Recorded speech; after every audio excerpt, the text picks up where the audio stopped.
Lázaro. Então, grande parte da humanidade está nessa fase da experimentação e da dor. Sim, irmão, grande fase está, mas a maioria ainda não. Encontram-se na fase da ignorância e do erro. Estou estupefato com o que estás me dizendo, Lázaro. Então, quando o indivíduo chega à fase da experimentação e da dor, é a fase em que desponta a sua liberdade da vontade, porque ele saiu das tentativas, vivia por instintos. Sim, aí adentra o que se chama na humanidade de liberdade da vontade, de livre-arbítrio. Poderia nos falar um pouquinho, Lázaro, sobre esta temática? O livre-arbítrio? Sim, irmão, de boa vontade.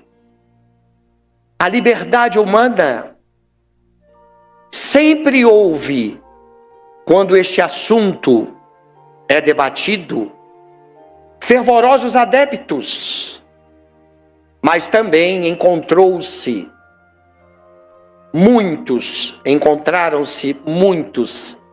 persistentes, perseguidores da liberdade humana, porque ela é considerada, para muitos, o bem mais precioso da humanidade, e para outros, uma das piores das ilusões.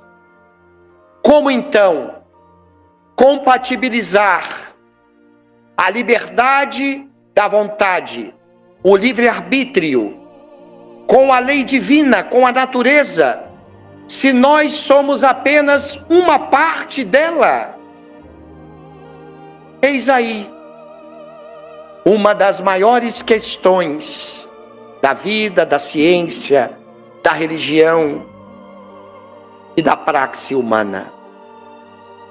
O filósofo africano Aurelius Augustinus, e este homem, Santo Agostinho, quando vai falar da liberdade da vontade, do livre-arbítrio, ele diz que a liberdade humana, foi criada por Deus.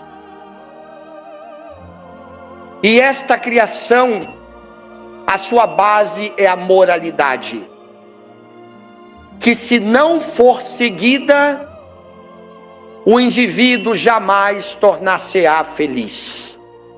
Porque nesta criação da liberdade, da vontade, existe uma ordem. Em outras palavras, a eternidade, que podemos chamar de felicidade, ela tem em Deus o seu muro inamovível, ontológico, está na criação. Ou a felicidade, ela é eterna, ou ela não existe. E ele trabalha isso muito bem em sua obra Livre-Arbítrio, em sua obra Trindade, em sua obra Cidade de Deus. E Agostinho, o que mais divulgou o Espiritismo como um dos candidatos que o Espírito de Verdade escolheu, é o que mais tem instrução, tanto na revelação espírita, que é o livro dos Espíritos, como na codificação espírita, que nós conhecemos, livro dos médiuns, o Evangelho segundo o Espiritismo, o Céu, o Inferno e a Gênese, os 4 livros da codificação. E o primeiro, livro dos Espíritos, a Revelação. E todas as revistas espíritas, desde 1858 a 1869, Agostinho foi o que mais trouxe instrução. E ele defende a ideia defendia e ainda defende nas obras da nossa doutrina espírita, que o livre-arbítrio não existe senão como um bem em si mesmo. O interessante é que ele vivera no século V. E nós vamos ver, milhares de séculos depois, mais precisamente no século XVII, vir à Terra um dos filósofos mais notáveis para nós, está juntamente com Sócrates, como sendo o filósofo mais impressionante e que mais se aprofundou em Deus. Baruch Spinoza, o filósofo holandês que saiu de Portugal com seus pais pela perseguição da Inquisição e naturalizou-se em Amsterdã. Ninguém tinha feito algo até então. Ele fizera. Combateu o livre-arbítrio, dizendo que ele não existe. E olha que nós temos a questão 843 do Livro dos Espíritos. Allan Kardec questionou se o homem possui livre-arbítrio. E os benfeitores disseram, sim, se tem a liberdade de pensar, também tem a de obrar. Do contrário, o homem seria uma máquina. A questão é que quando nós lemos a 843, nós paramos por aí e entendemos o livre-arbítrio de forma equivocada. Mas Baruch Spinoza vem defender que ela não existe, e nessa defesa não há nada de contrário ao que ensinam os espíritos. Abrimos um parênteses antes de abordar a carta. Certa vez estávamos na presença do nosso saudoso irmão Divaldo Pereira Franco e conversávamos entre 4 ou 5 pessoas. Ninguém sabia, mas estava surgindo um livro de nossa autoria chamado A Filosofia da História sob a Visão Espiritual. Tínhamos o costume de chamarmos de tio. Tio, o livro A Filosofia da História sob a Visão Espiritual, que já se encontra no prelo, o maior capítulo que nós abordamos de forma natural e inspirada é de Baruch Spinoza. E aquele jeito dele, Baruch Spinoza. E eu disse, tio, estou impressionado, porque todos os historiadores e filósofos o consideram panteísta. Ou seja, a criatura desencarna e volta ao todo, como se desmanchasse, não fosse uma individualidade. Mas não, tio. Baruch Spinoza, ele é monista, não é panteísta. Ele, sim, eu sei. Para mim, tio, Sócrates, que vivera antes do Cristo, é o maior de todos os filósofos. Mas eu junto Spinoza a ele, numa ordem cronológica, porque vivera depois do Cristo. E jamais esqueceremos. 2. E ele dá a mão. E quando vamos apertar a mão, ele diz 3. Eu disse, não entendi. A veneranda está me dizendo, e para ela também, Baruch Spinoza é o maior filósofo depois do Cristo para ela. Fechamos parênteses. Nesta carta 58, a George Hermann Schuller, diz ele, e traremo-la com as nossas emoções, pedindo licença à espiritualidade. Chamo de livre tudo aquilo que existe, E tudo aquilo que age por uma causa ordenadora em si mesma, chamo de determinada. Tudo aquilo que é obrigado a existir de uma maneira precisa e fixa, por uma causa fora de si. Deus, portanto, é livre, ainda que sua existência obedeça a uma ordem. Mas a ordem da sua existência é através de uma causa ordenadora de sua própria natureza. E continua Baruch Spinoza. Mas vou utilizar um exemplo bem simples de algo que é criado. E tudo que é criado é determinado, porque está destinado a viver de uma forma precisa e fixa.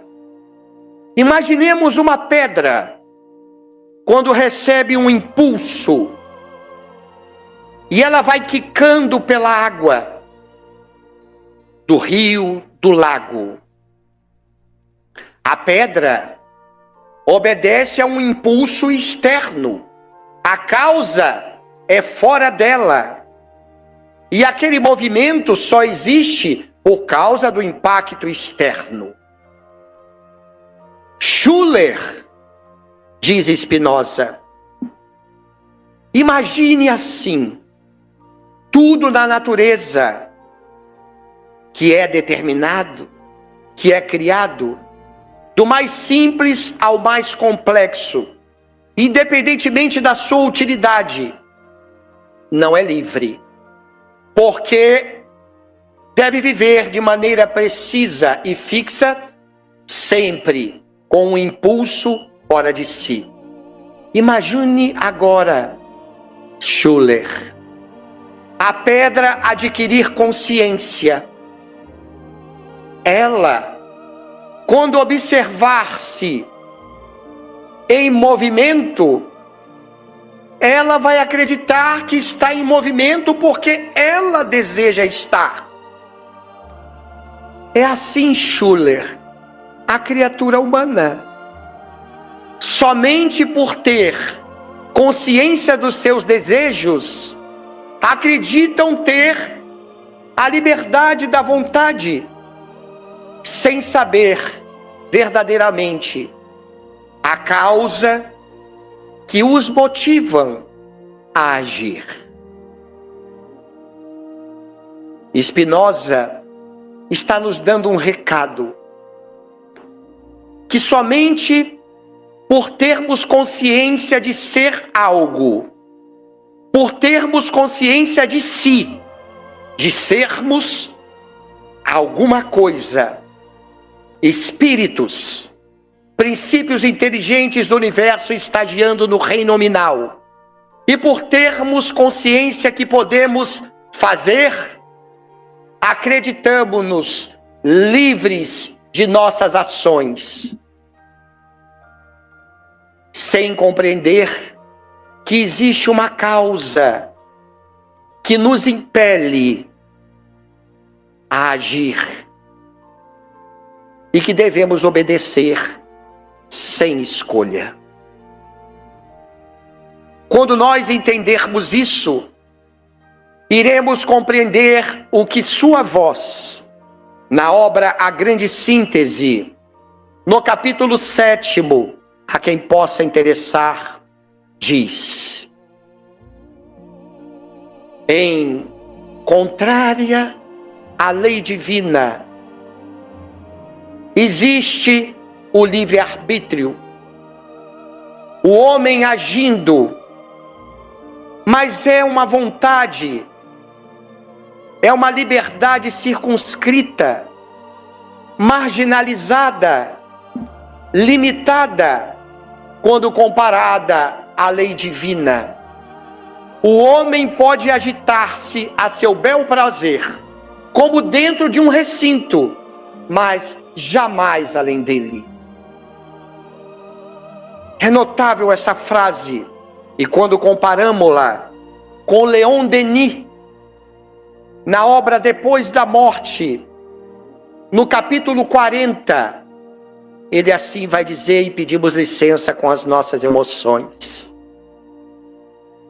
O ser humano exerce a sua liberdade dentro de um círculo muito limitado. Primeiro, pelas exigências da lei natural, que não pode sofrer dano algum. De um lado isso, e muito menos nenhum desarranjo que desfaça a ordem.